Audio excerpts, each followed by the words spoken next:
Hey guys, it's Audra and welcome back to 365 Projects. I am here today with a readathon TBR, one that I am super excited about because it is Audiobookathon.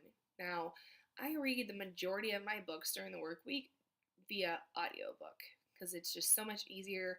I can listen while I'm getting ready, while I'm walking the dog, all those kinds of things kind of in the margin spaces of when I'm not working. I'm listening to an audiobook to just like get things done. So this readathon is April 15th through April 28th. I'll leave all the information for it down below so you can hop in and join the fun because, again, I do things last minute, so it starts tomorrow, which is better than the day of. But let's just get into the TBR and talk about what the challenges are. The first challenge is to listen to an audiobook at least 30 minutes a day, and I can easily do that. Like I said, I just kind of listen as much as I can all day long already.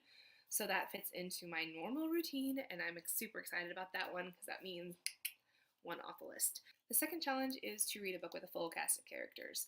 Now, I have two books to share with you because the book I want to listen to is also due tomorrow after the first day, and so I need to listen to it quickly if I'm going to go with Unteachables by Gordon Corman. I was going to listen to this weekend so I can just like get a whole book done in a weekend.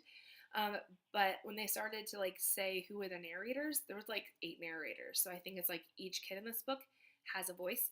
And I don't know much about it. It's just about a group of kids that are considered unteachables and their relationships with school. So it says they can only hurt you if you try to teach them. That's scary as a teacher, but I'm excited. A lot of kids' books are done that way, and honestly, they're amazing. So if I don't get through with that one, I did grab In Another Time by Gillian Cantor. This is a World War II historical fiction that just came out. I really enjoy her book called Margot, which is like an alternative history of if Margot Frank would have survived and kind of like hidden in the shadows, um, and what her life would have been like.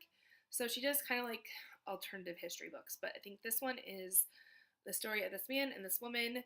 Something happens during that time period where she doesn't remember the last 10 years, I think. But I did notice on the audiobook that there's a male voice and a female voice, so I think it's like they go back and forth. So that'll be my second choice if the first one, Untouchables, does not work out. And then the third challenge is a book outside your comfort zone, which always makes me nervous. And I usually take an easy way out, and I did that again with Reverb Teeth. First of all, it's super short, so it's doable. Mel from Mel to the Any recommended this one recently, but I think this is another like alternative history kind of book. But I'm gonna count it more like fantasy, at least in my mind. This is about a long time ago. I can't remember, 1890s, when they were actually contemplating bringing hippos into the marshes of Louisiana as an alternative food source. That just seems crazy to me and definitely outside my comfort zone because I know, like, aren't they the most dangerous creatures ever? So I'm going to try that one out and just say I just did that challenge, I guess. The fourth challenge is to read a favorite book. Now, I'm going to go with the next novella in one of my favorite series. And so I've gushed about Reluctant Royals, especially A Princess in Theory, here recently, and a new novella called Can't Escape Love just came out. I have it on audio. This, I believe, is the love story of the main character of the second book, Portia. It's her twin sister, Regina, who has, there's disability rep and POC rep. It's her love story in a novella.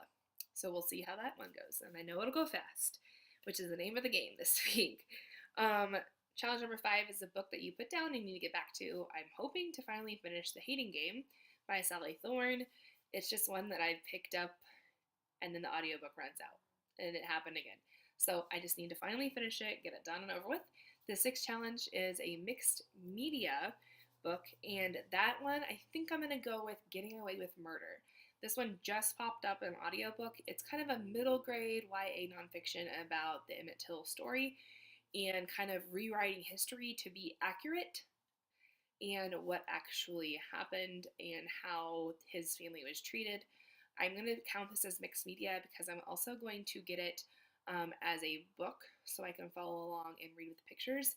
I may actually already own it. Now that I say that, I may have gotten into Book Outlet Haul. need to go look in my storage stuff. Okay, and the last challenge, 7th challenge, and the last one is a book over 15 hours, which that's a long time. But I'm excited about this one. The House of Impossible Beauties by Joseph Cassara. I believe I heard about this one from Adriana from Perpetual Pages. And this is like, is it 1980s? Yes, 1980s New York City. I know that this is like deep into like the drag queen and transgender community. There's a lot going on with the AIDS epidemic. So I'm just excited to get to this one because I've heard amazing things. It is 15 hours, but it's one that I definitely will enjoy once I get into it. And it just looks so great. This is a debut novel, so that's exciting as well. So those are the books that I plan on reading or listening to in the next week. Normally what I try to do is I always have the physical copy with me as well, so I can pick it up if I'm in a place that is not suitable for headphones.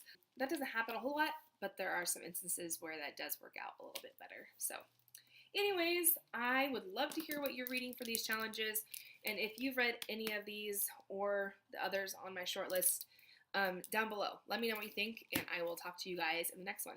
Bye, guys.